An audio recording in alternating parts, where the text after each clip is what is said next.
네, 현재 시간 2시 19분 지나고 있고요. 코스피는 0.85% 오름세, 코스닥은 1%대 강세 보여주고 있습니다. 이 시장 안에서 여러분들이 주목하고 있는 종목은 무엇일까요? 그 안에서의 특징주들 상황실에서 긴급 진단해 드리도록 하겠습니다. 정영 과장과 함께 할게요. 어서 오세요. 네, 안녕하세요. 네, 안녕하세요. 오늘 세 가지 상황실로 시장을 아주 명쾌하게 분석해 보도록 하겠습니다. 첫 번째부터 만나보시죠.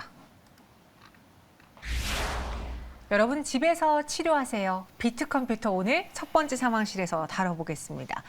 이게 코로나 신규 확진자가 급증하면서 5만 명 가까이 육박하고 있고 네. 그러다 보니까 이 시스템이 마비돼서 더 이상은 어디 입수할 수도 없고 네. 그냥 재택, 집 안에서 치료를 하셔라라는 이야기가 나오고 있는데 오늘 그로 인해서 재택 치료 관련주들이 좀 많이 움직이더라고요. 네네.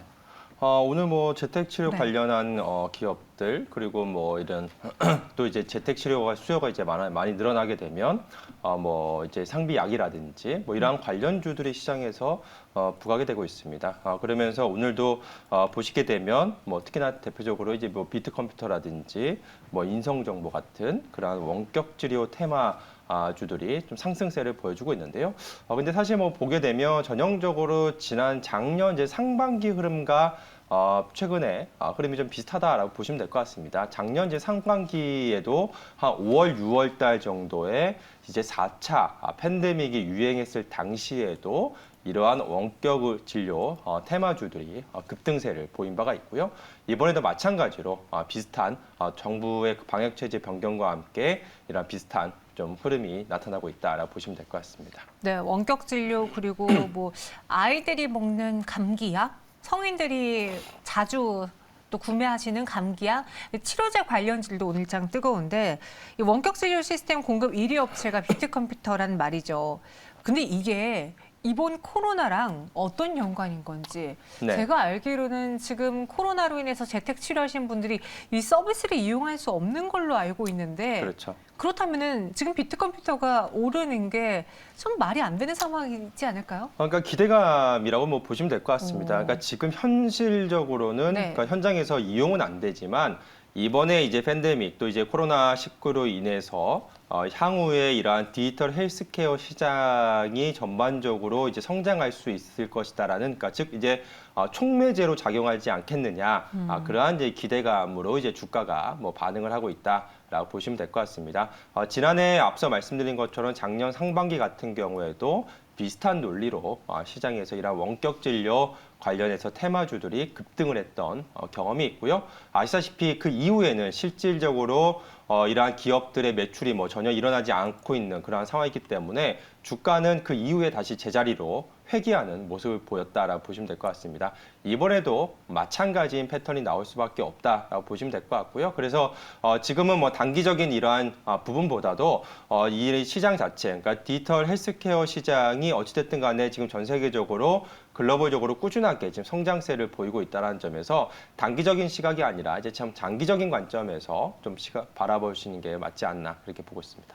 네, 비트컴퓨터 이번 코로나19 재택 치료와는 연관이 없지만 디지털 헬스케어 산업의 고성장세가 전망되고 있다. 그 부분을 봐야 된다라고 이야기해 주셨고요. 그러면은 이 코로나19 오미크론과 관련해서 지금 상비약을 묶음으로 판매한다고 하던데 약국에서 네, 그렇죠. 혹시 재택 치료가 길어질 시에 같이 볼 만한 그런 제약 회사들 있을까요? 지금 시장에서도 많이 언급이 되고 있습니다만 네. 사실 우리가 지금 생각을 해봐야 될 게 과연 이게 그러니까 제약사들의 이러한 상비약들, 그러니까 이제 감기약 같은 경우에 물론 이제 단기적으로 굉장히 좀 매출이 오를 수가 있죠. 지금 도매상에서는 굉장히 좀 품절이 사태가 지금 나고 있다라는 그런 또 소식도 전해지고 있는데요. 일시적으로 지금 상당히 지금 수요는 많을 것으로 좀 보여지고 있습니다. 그렇지만 이게 과연 이제 장기적으로 봤을 때 지속적으로 이제 수요를 창출할 수 있느냐를 놓고 봤을 때는 결국에는 확진자 수가 계속해서 증가해야지만이 이러한 수요가 수요가 유지가 될 텐데 지금 미국을 보시게 되면 지금 최근에 코로나 확진자 수가 80만 명에서 이제는 20만 명대까지 급감해 있는 상황입니다. 우리나라도 지금은 이제 정점을 향해서 계속해서 확진자 수가 증가하고 있습니다만 약 한 몇 달 지나서 재차 확진자 수가 감소하게 되면 이러한 항비약에 대한 수요도 좀 줄어들 가능성이 있기 때문에 철저하게 테마성, 그러니까 단기적인 이슈로만 보시는 게 맞지 않나 그렇게 보여주고 있고요.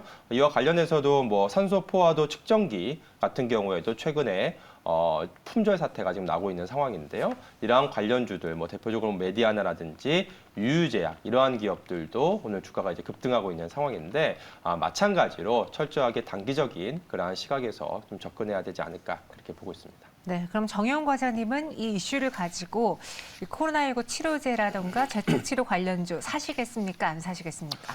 저는 지금 시점에서는 이미 주가가 올랐기 때문에 네. 지금은 이제 철저하게 좀 트레이딩 관점으로만 좀 보시는 게 맞지 않나 싶습니다. 그래서 저는 개인적으로는 이쪽에서 트레이딩은 하진 않을 것 같고요. 네. 오히려 지금 이제 리오프닝이 본격적으로 시작하게 되면 실질적으로 이제 실적이 개선세를 보이면서 펀더멘탈이 좋아질 수 있는 그러한 뭐 리오프닝 관련주 쪽에 주목을 해보지 않을까 그렇게 보고 있습니다. 네, 정혜원 과장님은 이 관련주들 단기 트레이딩 관점으로 보는 게 좋겠다. 하지만 과장님께서는 직접 매매하지 않겠다. 차라리 리오프닝주를 보겠다라고 정리해 주셨습니다. 이어서 두 번째 상황실로 넘어가 보시죠.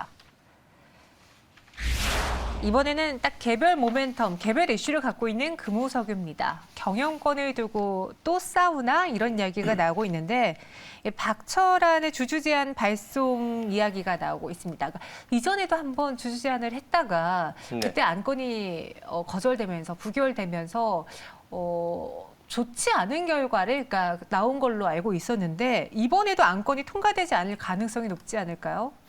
네, 우선 뭐 작년에도 이제 동일하게 네. 이제 주주 제한을 했던 적이 있죠. 그 이후에 이제 경영권 분쟁 이슈가 불거지면서 주가가 이제 급등하는 그러한 좀 모습도 나타났었는데요. 이번에도 마찬가지로 비슷한 뭐 양상이 나오지 않을까 그렇게 보여주고 있습니다. 우선 2021년도 이제 주주총회 당시에 이제 주주 제한 부분을 좀 한번 살펴보게 되면 당시에도 이제 현재 그 지분 보유 상황을 보게 되면 이제 박창구 전 회장과 이제 특수관계인이 약 한 15% 그리고 박철원과 그 특수관계인이 한 10% 정도 지분을 가지고 있고 그리고 이제 국민연금이 한 6% 정도 지분을 가지고 있습니다. 또한 이제 외국인 투자자들이 한 20% 정도 이제 가지고 있는 그러한 상황인데요. 지난번 같은 경우에는 이제 국민연금이라든지 이제 외국인 또 주요 투자자들이 이제 박창구 전 회장이 이제 손을 들어주면서 주제안에 이제 실패하는 그런 모습을 보였는데 이번에도 뭐 비슷한 움직임이 좀 나오지 않을까 그렇게 보여지고 있고요. 그러한 이유가 근거가 작년에 이제 주주 제한한 이후에, 그러니까 경영권 분쟁 이슈가 불거진 이후에 이제 금호석유 측에서 주주 친화적인 그러한 좀 정책을 발표를 하면서 관련해서 이제 시장에서 좀 상당히 좀 긍정적인 그러한 모습을 좀 보였다는 점에서 이번에도 좀 비슷한 그런 양상이 좀 나오지 않을까 그렇게 보고 있습니다. 네, 이렇게 경영권을 두고 싸우게 되면은 주주 친화적인 무슨 방편이 나오지 않을까 투자자분들을 기대하면서 실상 관련 종목들이 좀 오르기 마련인데 이전에도 그런 사례를 보여줬는데 이 역시 이슈가 사라지게 된다면 우리가 볼 거는 금호석유 이 회사가 뭘 하는지거든요. 올해 공급 과잉으로 감익이 불가피하다라는 증권사 평이 있고 그와 달리 또 올해 정제 마진이 계속 오르기 때문에 금호석유가 수혜를 볼 것이다라고 보는 선호주로 꼽은 증권사도 있던데 과장님은 어떻게 보십니까? 우선 지난해 같은 경우에 워낙 네. 실적이 좋았었죠. 그러니까 지난해 코로나 이후에 상당히 지금 굉장히 좀 호황을 지금 이어왔었는데 올해 같은 경우에는 이제 좀 지난해 그런 호실적에 따른 좀 기고 효과가 좀 나타날 가능성이 있지 않나 그렇게 보여지고 있습니다. 그래서 이제는 올해 같은 경우에 시장 실적 눈높이를 좀 낮춰야 되지 않을까 그렇게 보여지고 있고요. 무엇보다 지금 올해 같은 경우에는 중국발 그 수요 불확실성이 지금 확대가 되고 있는 상황이고 여기에 또 대규모 증설로 인해서 향후 이제 업황 부진에 대한 또 우려감도 지금 나오고 있는 상황이다라고 볼 수가 있겠습니다. 전반적으로 실적은 계속해서 당분간 좋을 수는 있겠습니다만 지난해 실적이 워낙에 좋았었기 때문에 어느 정도 실적이 좀 기고 효과가 좀 작용할 가능성이 있다는 점에서 지금 기대치를 약간 좀 눈높이를 좀 낮춰놓고 좀 봐야 되지 않을까 그렇게 보고 있습니다. 네, 그럼 단기 노이즈로 인한 반등만 노려야 될까요? 지금 금호석유가 고점 대비 절반 이상 하락한 상황이었습니다. 오늘의 이 상승을 정의용 과장님은 어떻게 이용하는 게 좋을지 투자 의견 한 줄 평과 전략 세워주시죠.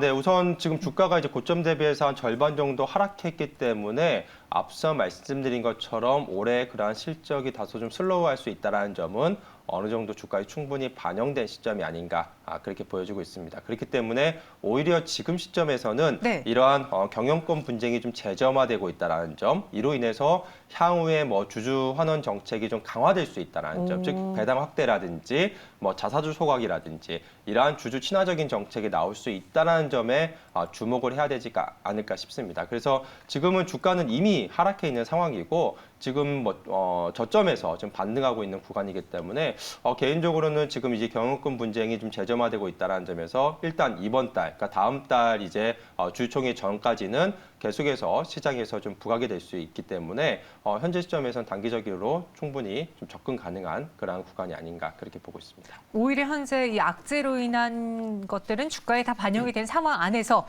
주주 환원 강화 기대를 해본다면은 오히려 접근 가능한 가격대가 아니겠느냐 긍정적인 의견 주셨습니다. 여러분 참고해 보시고요. 세 번째 상황실 넘어가 보겠습니다. 버틴다, 정말 잘 버틴다 라는 이야기가 나는 SK하이닉스인데요. 그러니까 지수가 오늘 상승하긴 하지만 이전 수준까지 회복이 안 된 상황에서 SK하이닉스의 주가가 거의 이전 수준 부근까지 왔습니다. 그러니까 회복 중에 있는데 버틸 수 있었던 이유가 무엇일까요, SK하이닉스? 네, 우선 좀 4분기 실적이 그래도 괜찮았었고요. 네. 4분기 실적이 시장 기대치에 좀 부합하는 실적이 좀 나왔습니다. 이로 인해서 역시나 이제 실적 모멘텀이 좀 부각이 됐다라고 보시면 될 것 같고요. 여기에 또 최근에 이제 미국의 이제 필라델피아 반도체 지수를 보게 되면 최근에 좀 상승세를 보여주고 있는 상황이죠. 어제도 반도체 장비주인 듀폰이 이제 호실적을 발표하면서 급등을 했고요. 필라델피아 반도체 지수도 이제 어제 상승을 했습니다. 그래서 관련해서 지금 최근에 이제 업황 개선에 대한 기대감도 높아지고 있는 상황이고요. 무엇보다 지금 삼성전자와는 조금 다른 흐름이 좀 나타나고 있는 이유는 역시나 지금 주주 환원 정책에 대한 기대감이다라고 보시면 될 것 같습니다. 지금 이제 그 SK하이닉스 같은 경우에 이제 분기 배당을 이제 실시를 하게 되고요. 이로 인해서 이제 올해부터 2024년까지 이제 배당금을 20% 상향하겠다라고 발표를 했기 때문에 이러한 실적 개선과 더불어서 주주 환원 정책에 대한 기대감이 역시나 주가 상승 원동력으로 작용하고 있다라고 보시면 될 것 같습니다. 네. 외국인 투자자들이 최근 SK하이닉스를 계속 매수하고 있고 증권가에서 목표 주가를 상향하고 있습니다. 이전에 항상 우리가 반도체 하면 먼저 비교하는 게 삼성전자랑 SK하이닉스인데 당시 삼성전자의 손에 들어준 투자자들 그리고 전문가들은 이런 이야기를 했어요. 비메모리 쪽을 갖고 있지 않느냐. 향후에 메모리 안에서 비메모리를 본다면 삼성전자가 더 매력적일 것이다라는 이야기였는데 최근에는 오히려 SK하이닉스의 흐름을 보좌하고 이야기하신 분들이 더 많아지고 있더라고요. 왜 삼성전자보다 외국인과 기관 투자자들의 호평을 더 받을 수 있었을까요? 네, 앞서 말씀드린 것처럼 일단은 무엇보다 지금 이제 주주 환원 정책에 대한 기대감이 좀 높아지지 않았나 그렇게 보여지고 있습니다. 지금 뭐 특별하게 뭐 같은 반도체 섹터 내에서 같이 이제 디램 업체들 같이 어떻게 보면 통상적으로 이제 움직이는 경향이 있는데요. 최근에 이제 주가 흐름이 약간 엇갈리는 모습은 가장 다른 점은 역시나 SK하이닉스의 이러한 주주 환원 정책 발표에 있지 않나 그렇게 보여지고 있습니다. 분기 배당을 비롯한 이러한 주주 환원 확대에 대한 그러한 기대감이 주가에 지금 반영이 되고 있는 시점이 아닌가 그렇게 보여지고 있고요. 여기에 추가적으로 이제 인텔의 그 인텔 중국 공장 인수에 따른 시너지 효과도 이제 본격화될 것으로 기대가 되면서 SK하이닉스의 주가가 최근에 강세 흐름을 좀 보이고 있지 않나 그렇게 보고 있습니다. 인텔 내드 사업부 인수도 마무리에 들어서고 있고 여기에 빅테크 기업들 특히나 미국 안에서 많은 기업들이 메타 사업에 투자를 하겠다 보니 SK하이닉스의 수혜를 기대하신 분들이 많습니다. 올해 믿어봐도 괜찮을지 SK하이닉스에 대한 투자 의견 그리고 같이 볼 만한 반도체주가 있다면 함께 소개해 주시죠. 네, SK하이닉스 같은 경우에는 당분간은 좀 긍정적으로 봐도 좋지 않을까 그렇게 보여지고 있고요. 그래서 지금 현재 주가 수준에서 목표 주가는 한 15만 원 정도 선까지 좀 열어놓고 봐도 좋지 않을까 싶습니다. 그리고 손절가로는 한 11만 원 정도로 최근 저점 라인이라고 할 수가 있겠죠. 그러니까 기술적으로도 한 121평선 위치한 한 11만 원 정도 선이 무너지지 않는 선에서 좀 우상향 쪽으로 좀 바라보시면 좋지 않을까 그렇게 보여지고 있고요.